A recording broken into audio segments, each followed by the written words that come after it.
2023 was another amazing year for Flesh and Blood, culminating at the World Championships in Barcelona. And off of that momentum, new and curious players will be looking at Flesh and Blood headed into the much-needed holiday break.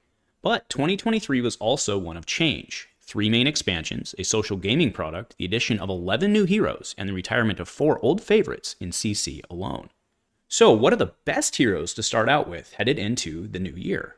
Whether you're a new player looking to jump into Fab or a veteran looking to guide your new players in the community, today I want to go over my top 5 heroes to start and grow with as we head into 2024. A huge shout out to our channel members for supporting what we do here. If you want to get involved with the channel and the Dice Commando community, please consider joining as a channel member. Remember, these videos are only possible with your support. You can show that support with a like, a subscribe, and by leaving us a comment and sharing your feedback. Community first, and go Commando. Hello there, my Flesh and Blood friends, and welcome back to the Dice Commando YouTube channel, and go again, the fabulous cast discussing all things Flesh and Blood. I'm Andrew with you here as always, and today I'm discussing my top picks for new players to not only start out with, but also to grow with as they dive into Flesh and Blood. As we go through today's video, let me know in the comments what you think, and leave your advice to new players looking to start out in Fab. Let us all know. And don't forget those likes and those subs. Engagement helps get this video in front of more eyes and helps to grow our great game. This year, our heroes were evaluated using 4 main criteria. An obvious consideration is the hero being relatively easy as a starting point. Straightforward mechanics both teach and develop fundamentals of the game. How and when to block, when to take a hit so that you can come back harder, how to sit and set up your combo or your finishing blow. But we also want and need growth opportunities. In other words, upside potential. This allows new players to evolve over time and potentially stick with their hero, trying different pathways, different deck builds, and not feel like they have to be limited to simply stab, stab, kick. This lets them change playstyle without having to jump over to a brand new hero. Flesh and Blood has multiple ways to play, and thus we consider a hero's playability in all formats. Commoner and Blitz will likely be the entry point for many players to start, but Classic Constructed is the game's primary vehicle and thus is also considered. Being consistent and playable in all of the competitive formats is a must to make this list. Again, it supports player growth. And of course, the finances part of this is relevant. Heroes are evaluated both for their cost of entry and their cost when fully upgraded. While sure, every hero can get expensive once you start upgrading, how playable is that hero at an entry level? Do they need big cards like Art of War, CNC? Or can a player still get a feel for the hero at a decent entry cost, albeit a little less efficiently? But with all of that said, and I cannot stress this to you enough, the rule of cool reigns supreme. Flesh and Blood, above all else, is a game, and we play games to have fun. If you want to play a certain hero, if it speaks to you, then do it. First and foremost, do what will bring you joy. Now, as we jump into the list, please take a minute to check out my partners. Travis over at Fab Foundry is my personal source for singles, and as an LGS owner himself, deserves your support. Use the link below when you buy, and I get a small kickback, which I then typically, send right back to him. And for your sealed Flesh and Blood product, you can check out my LGS, Gongai Games, and use code Commando10 at checkout for 10% off your purchase. Starting off our list at the number 5 slot is Dorinthea, the original Momentum Warrior. Always a fan favorite, Dorinthea has fallen off this list in the past couple of years due to being very poorly positioned in the overall meta. But this year, she has remade the list thanks to 2 factors: the pickup of the Decimator Great Axe and the pending Heavy Hitter set that is due out in February. Dorinthea's primary strategy, which is a Dawnblade counters-focused deck, is extremely straightforward to both build and to play. One can lean into a front pump type build, or one that relies more heavily on attack reactions. Or one can take a different strategy altogether. The release of the Decimator Great Axe opened up additional play paths for our warriors. One can do a pressure-focused axe build, threatening gigantic swings, all the while diminishing opponents' defenses. Or the axe can also facilitate a defense-heavy fatigue-style build, swinging an unbuffed axe over and over until the opponent has nothing left. Having been around since the very first set, much of Dorinthea's tech is quite affordable. Additionally, with several great common options for equipment, Warrior can come in at a very decent buy-in. With her affordable entry, plenty of play options, and decent viability in all formats makes Dorinthea a solid hero to both start out and grow with into the future. And with heavy hitters on the horizon, her future only looks better. This year's number 4 slot is taken up by the switcheroo assassin, Uzuri. Uzuri's switcheroo attack reaction ability is relatively straightforward to understand why it would be effective, and is very attractive to new players as they can immediately start seeing the potential playlines. A few quick searches into the card pool and they're often racing with their own ideas.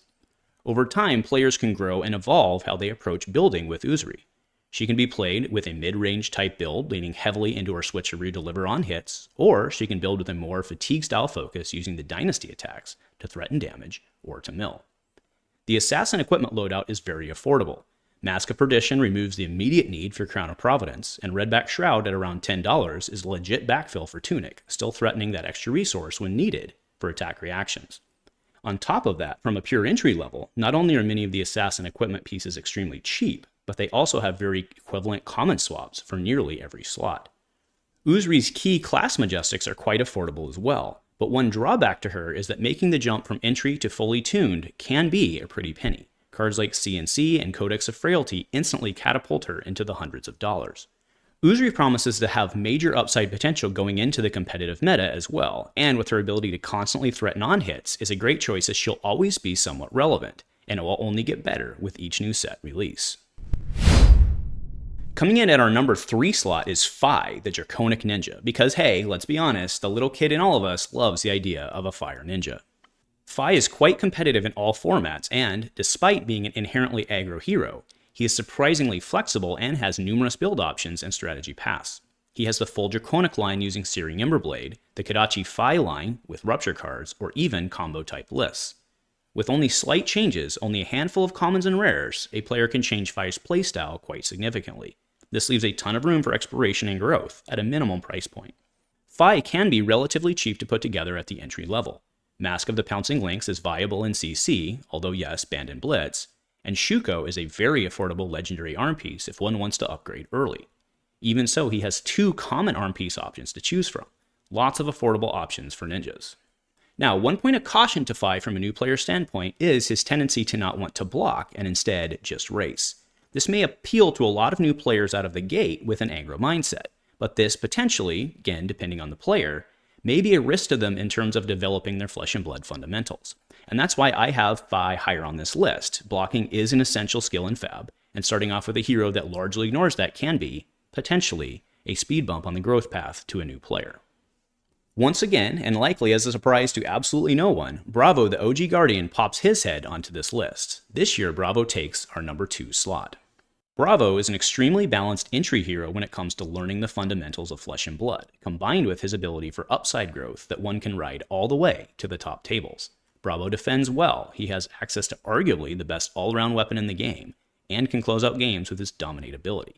Bravo likes to run a lot of blue pitch cards, which positions him well against the wizards, and the on-hit effects of his crush cards position him well to handle aggro. Bravo offers a couple of distinct play lines with which players can start and grow. The Anathos Hammer Pummel line is a great starting point and hits very hard in Commoner. Players can also pivot to a more aggressive crush forward build, utilizing the hard-hitting attacks that force blocks. Or they can explore a fatigue build with Titan's Fist and Steelblade Buckler, and all the D-Racks you can pump into the deck. And on top of all of that, at later levels of play, the intricacies of small includes and swaps can really modify Bravo's exact playstyle. The majority of Bravo's Majestic cards are only a few dollars, and even his Fridge, the community slang term for his armor and equipment suite, are pretty affordable as far as legendary equipment goes. Crater Fist is up there, and plating is in the 40s. Run his Common Helm, and you're putting together a legit competitive Bravo deck for around $100. As I mentioned, it's really no surprise he's on this list because I cannot say enough good things about Bravo. He's simple and straightforward, but versatile and complex. A perfect hero with which to start, learn, and grow. Our top hero is no stranger to this list, but the recent Bright Lights expansion has catapulted her into our number 1 slot.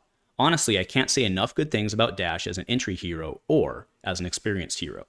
Dash's largest advantage to her is her flexibility. In CC, she can change from go-go aggro boost playstyle to the control-focused approach using her pistol and building board state with items, and she can do this via the sideboarding of only a handful of cards. Swap out your items or your D-Reacts and, largely, you're all set. This makes Dash a great choice into a wide field of heroes in Classic Constructed. Even at top levels of play, Dash frequently pops her head into top 8s. In the Blitz and Commoner formats, Dash typically has to focus in on the boosty boost type build, but these builds are also very strong, very straightforward, and super fun.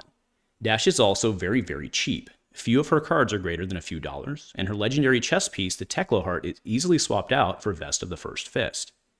A fair point of concern around Dash is her current Living Legend point status.